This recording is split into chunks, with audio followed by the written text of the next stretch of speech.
देखो सावन के हम लोग के लोकगीत सुनाए। सावन के लोकगीत सुनले बनी कि ना? सावन में कजरी होता है। लोकगीत सुनले बनी गाइए तो हम गा दें आपके लिए। हाँ दीजिए तो है। सावन में लोकगीत पहले लोकगीत सुनिए। सावन का लोकगीत कुछ ऐसे सुना दीजिए, उसके बाद लास्ट में दोनों लोग मिलकर देखिए सुनिए सावन के लोकगीत कैसे कैसे अब हमार दोस्त बा के मालिक के दोस्त बा। हाँ दी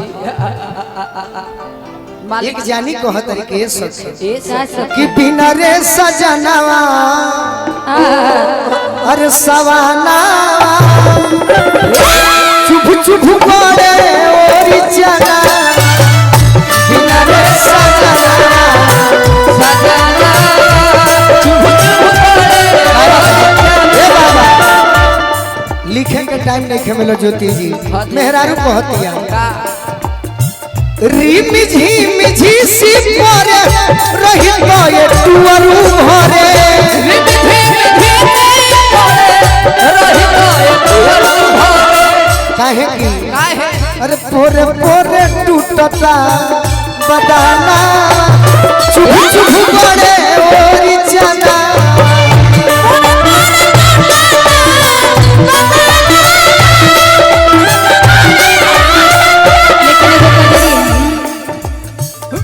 वो कैसे खेले जैबू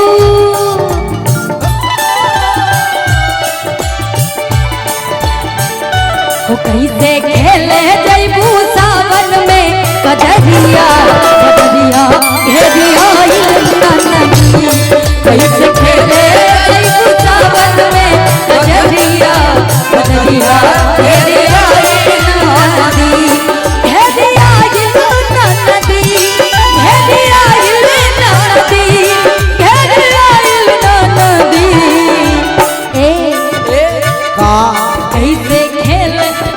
थोड़ा सा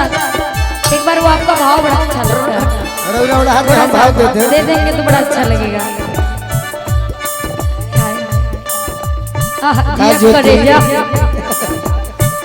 मतलब ना दो तो हमारे ननद बन जाए थोड़ी देर खाते वो कैसे खेले जैबू सावन में कजरिया कजरिया घेरिया नदी कैसे खेले जैबू सावन में कजरिया घेरिया नदी घेरिया नदी घेरिया नदी घेरिया नदी वाह कैसे कैसे कैसे खेले जैसे में कजरिया बदरिया घेरिया नदी कैसे खेले जैसे सावन में कजरिया बदरिया घेरिया नदी पोरे टूटता बदाना चुभ चुभ करे ओरी चना हो जाई बदाना चुभ चुभ करे कोल पे ले दे ही गया तहरा न दया माया कोल पे ले दे तहरा न दया माया अरे बोलुए होबे खिउन पर बोलुए होबे खिउन पर धाना चुभ चुभ करे ओरी चना बोलुए होबे खिउन पर धाना चुभ चुभ करे और चना अरे रगरी के तुरी ओरी चना चुभ चुभ करे ओरी चना पगला गइला ये गाना हम बना छे चुभ चुभ करे सब प्रेमवा से बोले सुगनिया का बोलो गोलू राजा के नाम ना अरे सीरी सितारा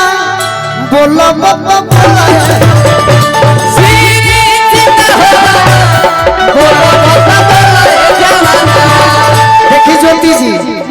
ये छपरा ना पूरे बिहार के एकरा के उड़ान कहल जाला। हाँ जी उड़ान में कोनो गीत ना गावे के वो हम जान रहे हैं कोनो गीत तो नहीं कुछ यही में रोरो पेश दी नहीं रहुए पेश कर अरे कोई तरी चाहे धुरा भिखारी का देना